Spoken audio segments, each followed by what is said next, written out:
নমস্কার বন্ধুরা, আজ আমি বানাবো আলু দিয়ে মুরগির ঝোল। আপনারা অনেক রকম মুরগির ঝোল খেয়েছেন, এভাবে একবার বানিয়ে দেখুন, আপনাদের ভালো লাগবে। এখানে আমি 4টে আলু নিলাম। আলুগুলো আমি কেটে নেব। এবার আমি পেঁয়াজ নেব। পেঁয়াজগুলো কুচো কুচো করে কেটে নেব। পেঁয়াজ কাটা হলে এবার চিকেন কারিটা করে নেব। গ্যাসটা অন করে কড়াইটা বসিয়ে নেব। তেলটা গরম হয়ে এলে আমি আলুগুলো ভালো করে ভেজে নেব। ভাজার সময় অবশ্যই একটু নুন হলুদ দিয়ে ভাজতে হবে, তাহলে কালারটা সুন্দর হবে আর আলুর মধ্যে নুনটাও ভালোভাবে ঢুকে যাবে। আলুটা একটু লাল হয়ে এলে তুলে নিতে হবে। খেয়াল রাখতে হবে আলুটা যাতে বেশি না ভাজা হয়, 60% মতো ভাজতে হবে। এবার আলুটা অন্য পাত্রে তুলে নেব।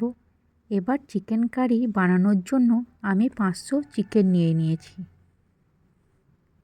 এবার চিকেনটা আমি ভেজে নেব। যে তেলে আমি আলুটা ভেজেছি সেই তেলেই ভেজে নেব।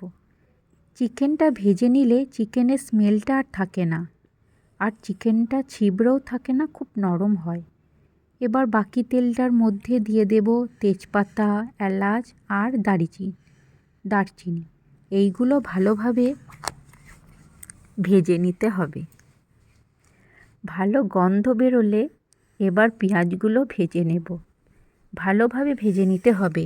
এটা যতক্ষণ ভাজা হচ্ছে ততক্ষণ চিকেনটা ম্যারিনেট করে নেব।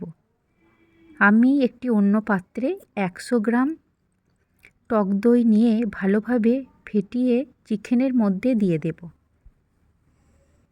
এরপর এক এক করে মশলা দিয়ে দেব, যেমন 1 চা চামচ লঙ্কা গুঁড়ো, 2 চা চামচ ধনে গুঁড়ো, জিরে গুঁড়ো আর 1 চা চামচ গরম মশলা গুঁড়ো। সবগুলো দিয়ে আমি চিকেনটা ভালো করে ম্যারিনেট করে নেব। দই দিলে চিকেনটা বেশি নরম হয়। এবার আমি 10 থেকে 15 মিনিট চিকেনটা রেখে দেব। এইদিকে পেঁয়াজটা ভাজা হলে 2 চা চামচ আদা রসুন বাটা দিয়ে ভাজতে হবে, যতক্ষণ না আদা রসুনের কাঁচা গন্ধটা বেরিয়ে যাচ্ছে। ভালোভাবে কষা হলে 1 চা চামচ হলুদ দিয়ে দেব। হলুদ দিয়ে রঙটা ভালো হবে। দেখুন এখানে কত সুন্দর রঙটা হয়েছে। এরপর একটা টমেটো দিয়ে দেব। দই না দিলে তাহলে বেশি টমেটো লাগে, যেহেতু এখানে দই দিয়েছি তাই বেশি টমেটো লাগবে না। এবার ভালোভাবে কষা হয়ে গেলে আলুটা দিয়ে দেব। কিছুক্ষণ নাড়াচাড়া করে আমি চিকেনটা দিয়ে দেব। এবার ভালো করে চিকেনটা মশলার সাথে মিশিয়ে নেব। ভালোভাবে কুক হয়ে গেলে আমি ঢাকা দিয়ে দেব। 7 থেকে 8 মিনিট পর ঢাকাটা খুলে নিতে হবে। এবার দেখুন চিকেন থেকে জল বেরিয়ে গেছে।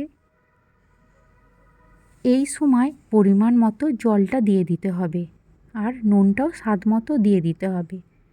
ভালো করে এবার ফুটিয়ে নিতে হবে।